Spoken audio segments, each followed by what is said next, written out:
நீங்க ஒரு மொரட்டு சிங்கிளா அப்படின்னா உங்களை கன்ஃபார்ம்டு பேச்சுலர் இல்லைனா சிங்கிள்டன் அப்படின்னு சொல்லலாம். ஜென்ரலா கல்யாணம் ஆகாத ஆணை பேச்சுலர் அப்படின்னு சொல்லுவாங்க. கல்யாணம் ஆகாத பெண்ணை பேச்சுலரெட் அப்படின்னு சொல்லலாம்.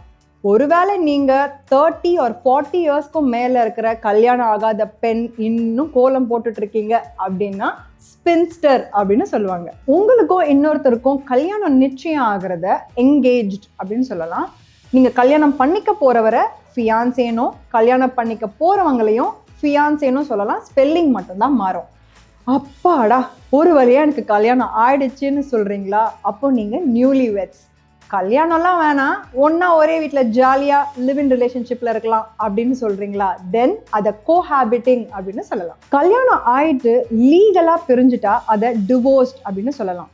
ஆனா லீகலா பிரியாம டிவோர்ஸ் வாங்காம இருக்கிறத செப்பரேட்டட் அப்படின்னு சொல்லுவாங்க.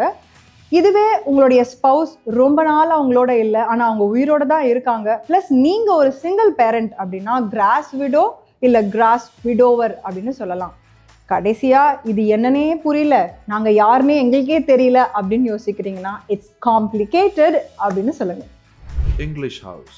English at your fingertips.